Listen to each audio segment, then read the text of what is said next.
syahwat. Ya. Termasuk kemarin khususnya syahwat-syahwat dunia, makanan, pakaian. Kenapa? Karena engkau orang yang menuruti syahwat nafsunya dan yang hanya ingin rasain makanan-makanan yang enak aja, tujuannya hidup cuma begitu doang, maka sungguh dia termasuk dalam kelompok orang yang dikatakan oleh Nabi dalam hadis, syirar ummati alladzina hudu bin na'im wa nabatat alaihi ajsaduhum wa innama himmatuhum alwanu ta'am wa alwanu thiyab wa yatashaddaquna fil kalam. Nabi udah kasih tanda kelompok yang terburuk, syirar ummati, kata Nabi, seburuk-buruknya umatku. Arti umatku itu umat yang hidup di masaku. Ya, dari mulai orang-orang yang hidup di zaman Rasulullah sampai hari menjelang hari kiamat, itu namanya umat Rasul. Saya pernah jelasin itu ada dua. Ya, karena umat Nabi Muhammad ini ada dua pembagian. Yang pertama ummatul dakwah. Yang kedua ummatul ijabah. Ummatul dakwah semua manusia.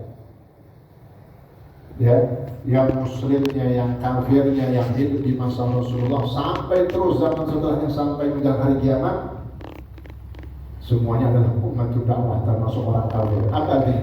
Umat yang memang Nabi ajak. Kalau kafir, fasilitas Pak sekarang model fasilitas kenikmatan. Ya kalau timbang dibawain saya nggak apa-apa, misalnya kayak ustadznya dulu dibawain dijemput pakai mobil Alphard kan segitu-gitunya doang, lagi jemputnya doang. Ini enggak, dia punya mobil yang mewah. Untuk apa?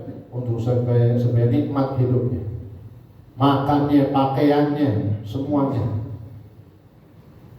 Orang yang hanya tujuannya untuk mencari kenikmatan dunia, apa hukumnya tadi? Kata tadi syirar. Itu bukan orang yang baik, orang yang buruk, kata Rasulullah. Seburuk-buruknya umatku orang yang hanya mencari kenikmatan dunia. Bukan berarti kita nggak boleh nikmatin, boleh, tapi jarang-jarang. Ya, makan, jangan tiap hari makan enak mulu. Kata Ibnu Haddad dalam kitab An-Nasadiyah, beliau mengatakan itu cara hidup boros. Iya, mendingan dia persiapkan kumpulin duitnya. Ya, makan boleh masuk keluarga, masa nggak boleh makan enak seminggu sekali. Kalau ada duitnya, kalau ada duitnya 2 minggu sekali. Nggak ada lagi duitnya, target dah sebulan sekali. Tergantung duitnya. Yang penting jangan tiap hari. Gitu. Ya, wa nabatan alaihi ajsaduhum, kenikmatan makanan khususnya kata Nabi. Ya. Sehingga menjadi berkembanglah tubuh mereka alias gemuk. Nih, kenapa? Tujuan mereka, cita-cita mereka hanyalah merasakan alwan, berbagai macam, beraneka ragam jenis makanan yang nikmat lezat. Tujuannya itu doang. Wa alwanu thiyab, dan berbagai macam jenis pakaian. Ingatin kemarin nih, ini yang nggak boleh beli pakaian banyak-banyak yang buat nggak ada manfaatnya. Tidak buat jalan-jalan doang, tidak buat main-main doang. Tapi kalau buat ibadah, beli yang cakep. Kalau perlu ada serepnya. Jangan sampai itu baju kita sampai 3 bulan baunya ada bau tengik. Ya, sampingnya wangi banget. Tapi kan mau ngomong nyium juga ke tuh yang tengik tadi itu. Begini banget. Belum lagi kalau dia lewat di kampung, baju yang dipakai 3 bulan yang ganti. Apa itu? Baunya. Innallaha jamilun yuhibbul jamal.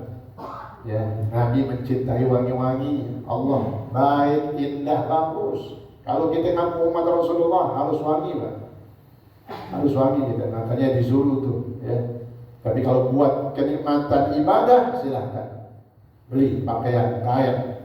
Untuk apa ya? Takutnya kena najis, ada serumnya, ada gantinya. Kena najis lagi ada lagi. Beli yang cakep, beli yang bagus. Kenapa? Itu menunjukkan syiar Islam. Pakaian yang bagus bagi umat Islam yang dipakai untuk ibadah itu namanya syiar Islam. Tapi kalau yang dipakai pada rombeng, itu jelek-jelekin namanya penghinaan. merendahkan Islam. Ya, pakai pakaian yang bagus. Lihat saya sampai itu. Guru-guru kita, guru-guru Betawi, para habaib, ketika mereka tampil di hadapan umat, nggak ada yang pakai baju jelek. Almarhum Al-Wakil Rozak Hadir sampai orang pada tahu ciri khas bajunya. Yang model tunik, tahu nggak ya? Baju putih, almarhum tuh guru kita baju putih, kalau orang kayak baju dokter. Ya, begitu ciri khasnya. Bajunya banyak banget. Kenapa? Habis pakai ini mau keringat ganti dicuci. Itu. Nah kita gitu juga. Ya sesuai kelas kita, masa kita ajar kakak pakai baju yang begitu kan gitu. Ya sesuai kelas kita udah baju yang buat harian ini, kemeja, atau koko dan seterusnya. Kalau buat ibadah tidak ada yang namanya berlebihan. La sarafa fil khair wala khaira fis sarf. Syair berkata, ya seorang ulama menggugah beberapa syair di antaranya la sarafa fil khair wala khaira fis sarf. Dibalik-balik tapi artinya beda. Kata ulama, la sarafa fil khair, gak ada yang namanya membuang-buang berlebihan dalam masalah ibadah. Ibadah kalau baik, bagus, banyak, sedekah, ada yang namanya waktu dia nyumbang banyak banget sampai 1 M misalnya, nyumbang hampir 20 juta, nggak ada yang namanya berlebihan. Kenapa? Itu untuk Allah, untuk ibadah. Tapi wala khaira fis sarf, tapi tidak ada kebaikan dalam membuang-buang harta. Buang-buang harta yang terakhir ini apa sifatnya? Untuk kemaksiatan. Yang kemarin saya jelasin itu yang namanya tabdzir. Tabdzir itu membuang-buang harta di jalan setan. Bukan infak jalannya Allah, tapi ngeluarin duit buat jalannya iblis. Maksiat, judi, macam-macam. Ya, pokoknya apapun diniatkan buat maksiat itu namanya tabdzir. Tapi kalau untuk kebaikan tidak ada yang namanya berlebihan. Justru kullama zada bitilka islah. Kata Syekh Nawawi dalam kitab Tadbirul Qaul Hadis, setiap kebaikan ketika bertambah maka bertambahlah fadilah dan pahalanya. Dan nanti orang-orang yang seperti ini tujuannya karena dia punya duit, dia berangkat, punya harta, punya materi, dia makan sono bahkan pakaiannya tiba buat jalan-jalan gitu doang.